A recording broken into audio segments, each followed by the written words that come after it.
Alright, this one's from the homework, 1480. We have a marble launcher, something like that, where you cock it back some distance delta s. We're going to call this s is equal to 0. And they're cocking it back 0.1 meters. We have the spring constant, we know the mass. It says it's unstretched at s is equal to 0. And they want to know the speed when it gets up to 60 degrees. And the normal force that's exerted on it. So what are those things? Okay, well, first, what's this delta y right here? How much does it actually go up from where it starts? Well, they give us the radius is 1.5. Then we need to subtract that length of the triangle. So it's minus 1.5 cosine 60. Alright, now let's jump right into conservation of energy, mechanical energy. T1 plus V1 is equal to T2 plus V2. I'm going to go ahead and write them all out. 1/2 mv initial squared plus, could have some potential, not sure, plus 1/2 kx1 squared for the spring, and same goes for the final state. GH2 plus 1/2 kx2 squared. Alright, well, it told us it started from rest because it was cocked back and then released. I'm going to call this y is equal to 0 right here, and then we can get rid of that term too. We do have some stretch, but we have that stretch term given to us. We know k, and we know it's stretched 0.1 meters.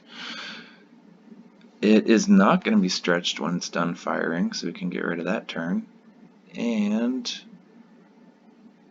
we are going to use this delta y that we found for our H2.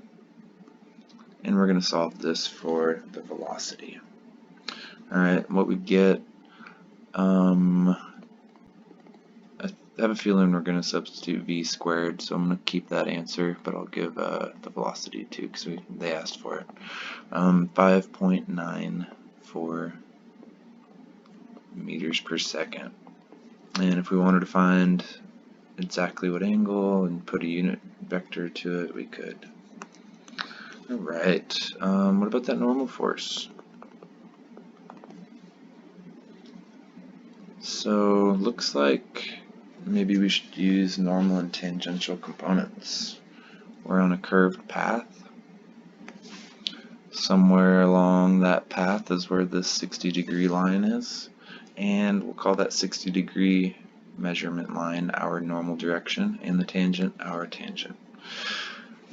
Now, remember, we may have some acceleration in the tangential direction, some acceleration in the normal direction, but most importantly, let's use this to draw our free body diagram.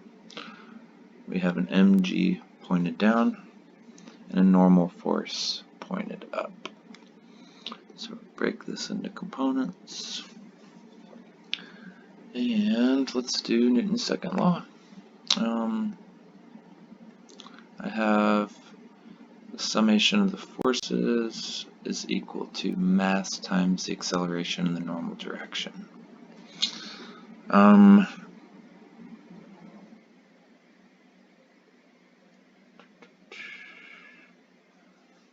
Let's say we have a normal force going up. Then we have a component of weight going down, which is going to be mg cosine 60. And that's all going to equal the mass times our v squared over rho. Now rho is it's constant, it's a circular path, and we keep v squared, so we can substitute that right back in without losing any digits in our calculation. And it comes out, we get a normal force equal to 8.53 newtons. So we can use these energy methods and then maybe sum the forces in one direction and find things like the normal force. I really love that conservation energy. It makes things a lot easier if you can use it. Same with impulse momentum, and we're about to start diving into that.